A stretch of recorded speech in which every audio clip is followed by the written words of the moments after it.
So in the last 15 minutes, we're going to look at the settings that Mike talked about last week when he just talked about it in the presentation, which you've probably seen, or if you haven't, there is a recording of it. So I'm going to go through and show you the settings for stopping people screen sharing, stopping people chatting, and lockdown, just so that you know where they are. And some of them you have to do in the setting in the zoom.us settings before you begin. Some of them you can override in the actual meeting, and some things have to be set up when you set up the meeting. So next week, we're going to look at what you have to do when you set up a meeting, including setting up a registration meeting and how to add all those interesting questions that you filled in when you signed up for this meeting, and how to do reports of who's come and who's registered. But this week, we're just going to look at settings for as far as they apply for security. Okay, so I'm going to share my screen, and if I click on my account, I've gone to zoom.us, and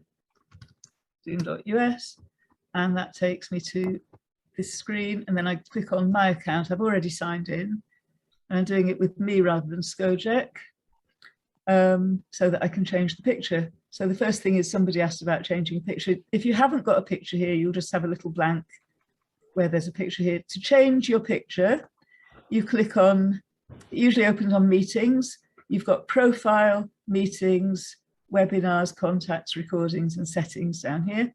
Click on profile, and here you've got a little picture of yourself. If you click on it, you can change a different picture, you can delete the picture, or select a different picture. It's thinking about it, but you can imagine that's where you would be doing it. Here as well is where you find, in profile is where you find your host key, which is, it's hidden at the moment. There's a nice security thing, which means that you can't see what my host key is, but the host key is the key that you would give to somebody if you want to allow them to use your meeting at some point, because you can't turn up for that meeting. You would make sure that the waiting room isn't on, you allow people to join before the host is there, and you give them the host key, and then they can claim host before you get there. Okay, but we're not looking at that today. We're actually looking at settings. So to get to settings, you click on settings down the bottom left-hand side. There's all sorts of settings. There's meeting settings, recording settings. Those are the only ones that we're going to be dealing with in this class. So it's worth you all looking all the way down your settings when you've got a spare 10 minutes, because they're all very interesting. There's new things on the waiting room now, like you can edit your waiting room and you can get people to speak back to you from the waiting room and all sorts of fun things. But today we're just looking at security. So we're looking at sharing your screen, chat, and lockdown settings. So sharing, just keeping going down. We are going to find the thing which is all about screen sharing. And I'm going down slowly. I'm not doing,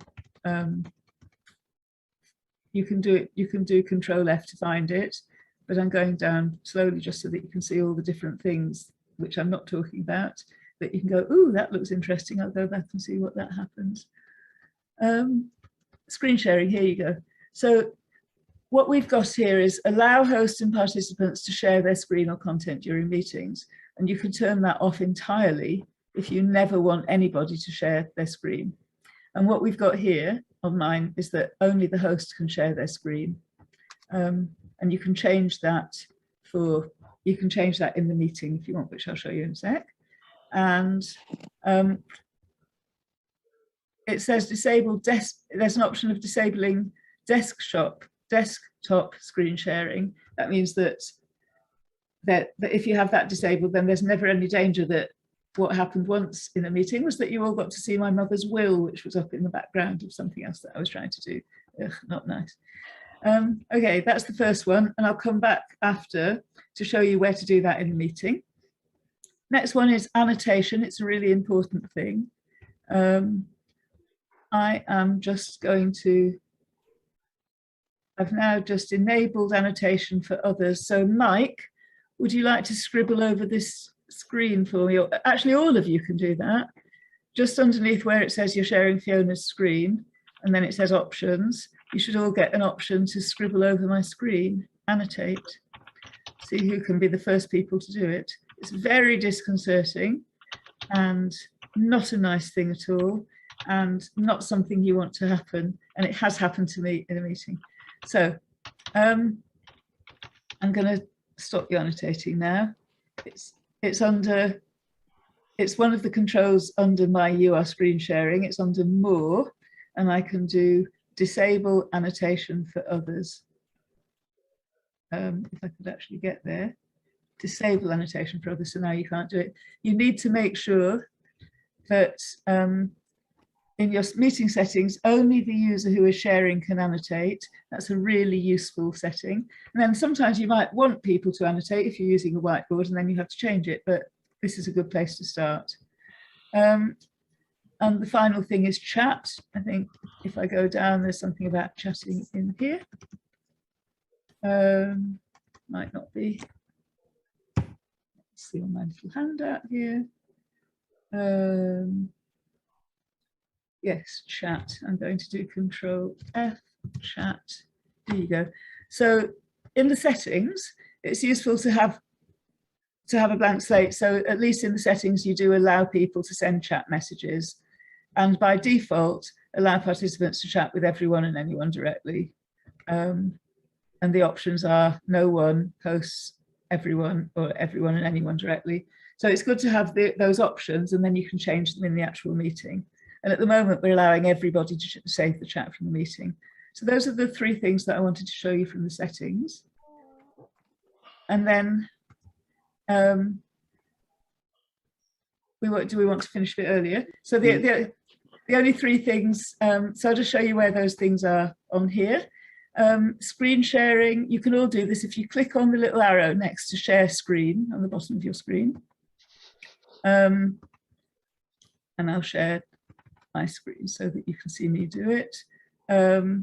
You can click on advanced sharing options, and then you get either only host or all participants can share their screen. So if somebody else wants to share their screen, you're probably safer making them a co-host than allowing everyone to share their screen. Because the two reasons why people share screens in a meeting, one is because they've been asked to share a screen, and the other one is, no, sorry, three reasons. One is because they've been asked to share a screen and they're the presenter. Second reason is because they have no idea what they're doing and they just press the share screen button, and I've seen all sorts of things like that. And the third one is nefarious and horrible reasons that I've also seen.